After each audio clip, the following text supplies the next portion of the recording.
Hai, apa kabar semuanya? Semoga kabar Anda baik-baik saja.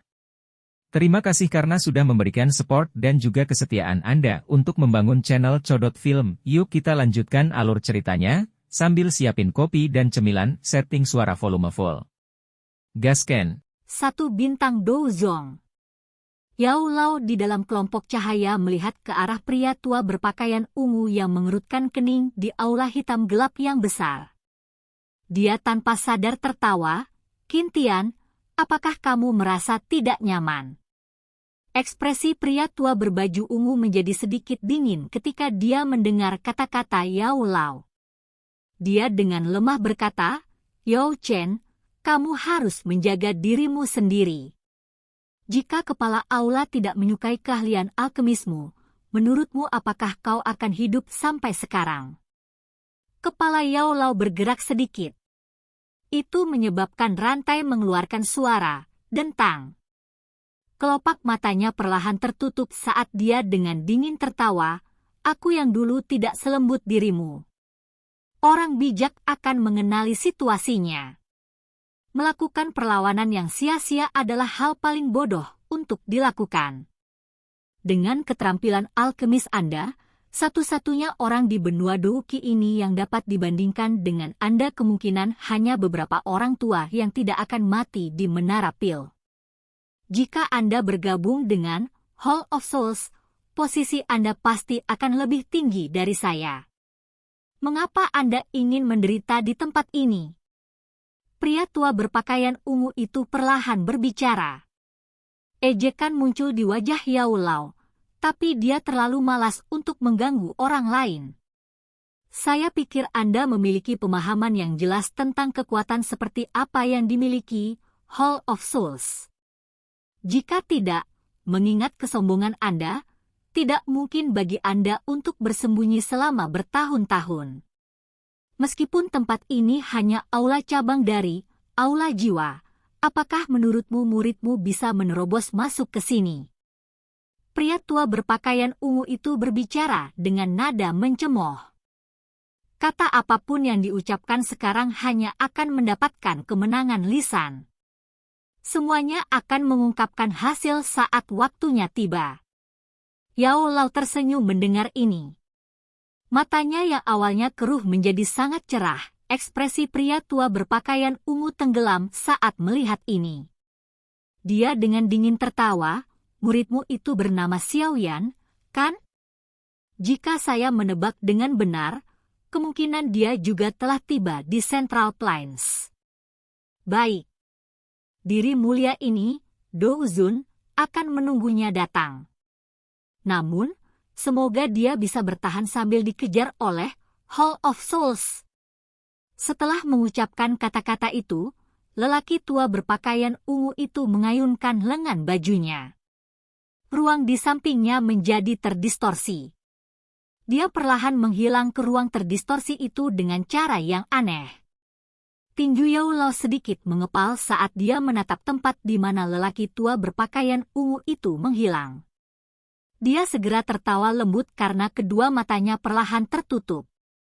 Setelah akhir percakapan antara keduanya, aula yang sangat besar sekali lagi menjadi sunyi senyap. Di puncak gunung mata surga, semburan kuat perlahan mulai berhenti. Sinar matahari yang hangat jatuh dari ground dan menerangi seluruh gunung. Lingkungan setelah hujan sangat segar. Sosok manusia di langit mempertahankan posisi diam untuk waktu yang lama sebelum tiba-tiba bergetar. Mata yang tertutup rapat itu juga perlahan terbuka. Niat membunuh melonjak di dalam mata hitam pekat itu. "Guru, tunggu aku." Xiaoyan menghirup udara dalam-dalam dan menekan niat membunuh yang berputar-putar di dalam hatinya. Tangannya yang terkatup erat perlahan dibuka. Pria tua berpakaian ungu yang dia lihat kali ini seharusnya adalah elit asli Douzun yang pernah ditemui Xiaoyan. Tekanan besar itu memang sangat menakutkan. Untungnya, Xiaoyan saat ini bukan lagi anak kecil yang baru saja maju ke kelas Douhuang saat itu. Dia masih bisa tetap tenang di bawah tekanan itu. Ini jauh lebih baik jika dibandingkan dengan saat terakhir di mana dia dihancurkan oleh tekanan bahkan sebelum dia bisa melihat pihak lain. Xiao Yan telah belajar banyak setelah memasuki aula hitam gelap yang besar itu. Tentu saja, hal yang meyakinkan Xiao Yan adalah bahwa Yao Lao masih aman. Meskipun situasi Yao Lao mungkin tidak terlihat bagus, setidaknya tidak ada tanda-tanda hidupnya dalam bahaya.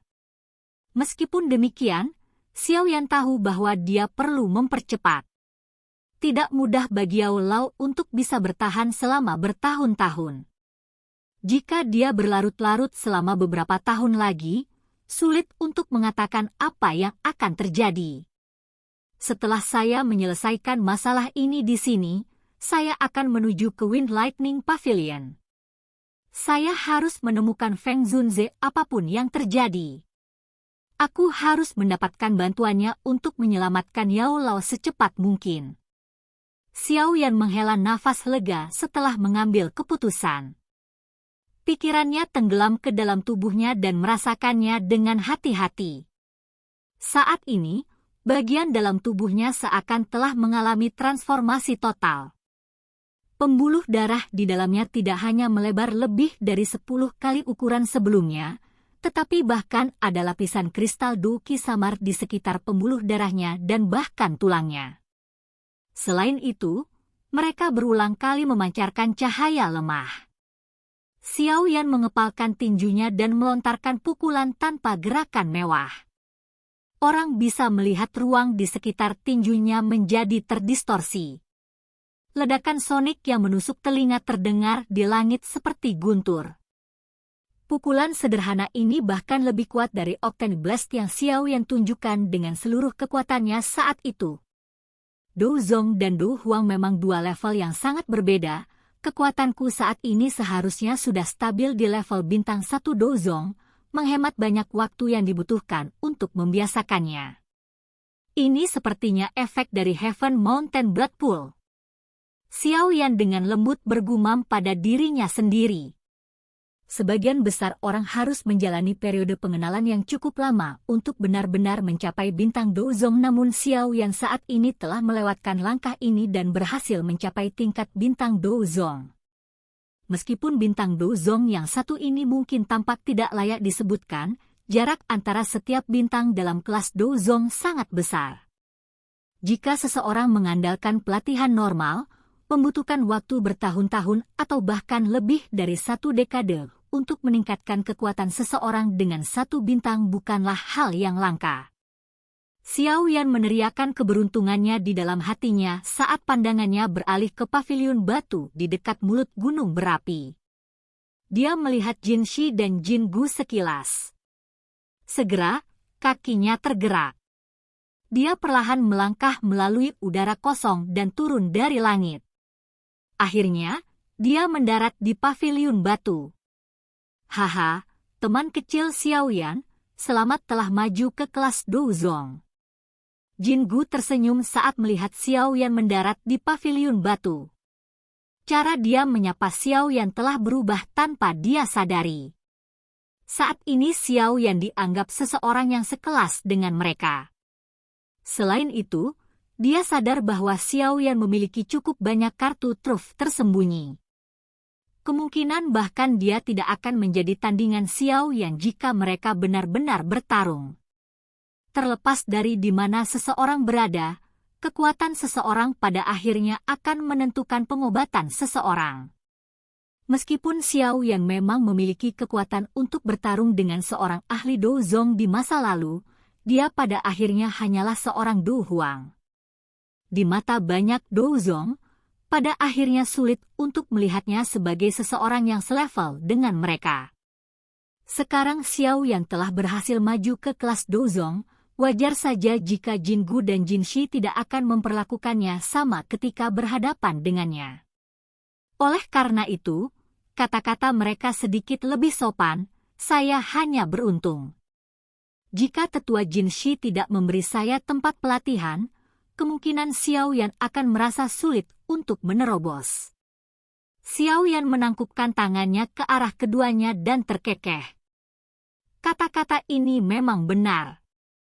Jika dia tidak berlatih di kolam darah Gunung Surga, kemungkinan besar tidak mungkin bagi Xiao Yan untuk menerobos kelas Do Huang tanpa setidaknya 1 tahun. Jin Shi menyeringai ketika mendengar ini. Dia berkata, "Kami hanya mendapatkan apa yang kami inginkan. Aku yang dulu tidak mampu memikul terima kasih ini. Namun, Anda telah melebihi harapan saya yang lama dengan tetap berada di Bloodpool selama lebih dari 2 bulan. Bahkan saya tidak berani tinggal di dalamnya untuk waktu yang lama. Saya telah berlatih selama lebih dari 2 bulan ya." Xiao Yan terkejut. Tatapannya menyapu ke sekelilingnya, tetapi dia tidak melihat Nalan Yanran dan yang lainnya. Feng Qing'er dan yang lainnya sudah lama pergi. Saat ini, Anda adalah satu-satunya yang tersisa di Gunung Mata Surga. Tepat sekali. Temanmu itu telah tinggal di sini selama beberapa waktu sebelum pergi.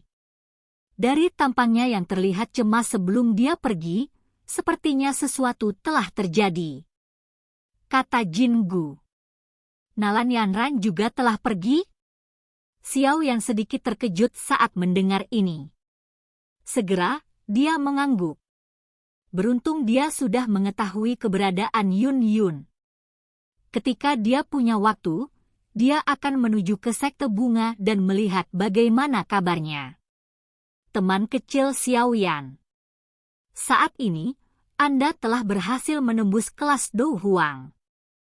Aku ingin tahu. Jin Shi ragu-ragu sejenak sebelum tiba-tiba berbicara. Xiao Yan secara alami menyadari apa yang ingin dikatakan Jin Shi ketika dia melihat ketidakmampuannya untuk mengekspresikan dirinya.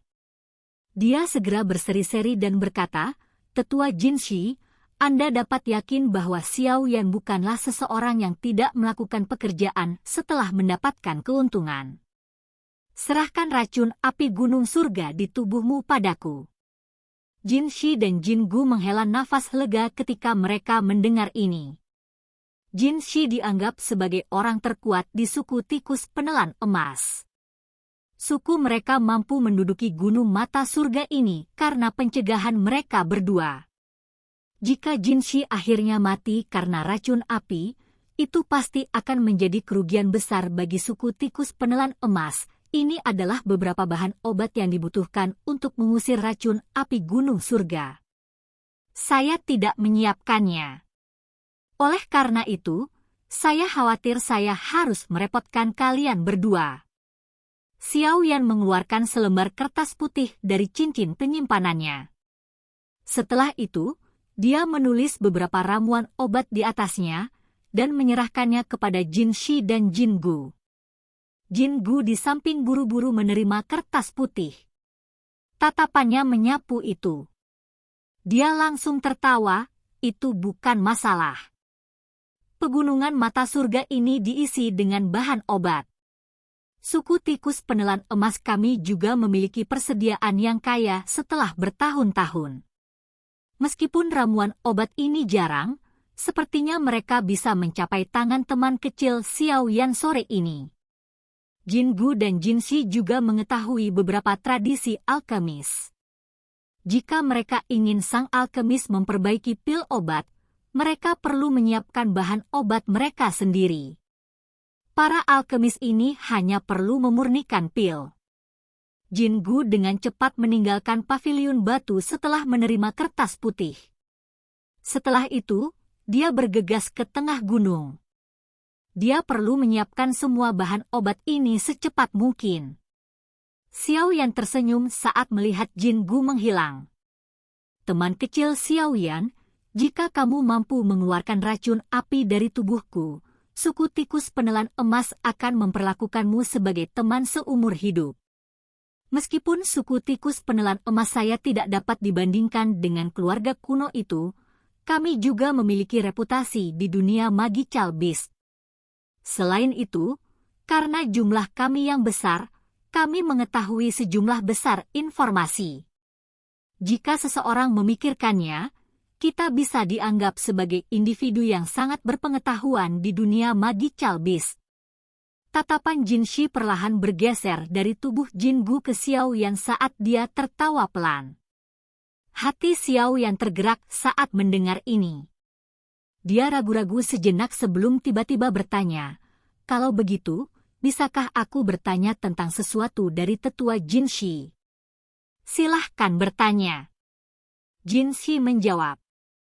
"Bolehkah aku tahu jika tetua Jin Shi telah mendengar tentang klan Gu?" Xiao Yan menjilat bibirnya dan perlahan bertanya. "Klan Gu." Namun, dua kata sederhana ini menyebabkan ekspresi Jin Shi berubah seketika. "Silahkan pergi ke..." Oke guys, jangan lupa like, comment, share, and subscribe di channel Codot Film. See you next video, peace out and bye-bye.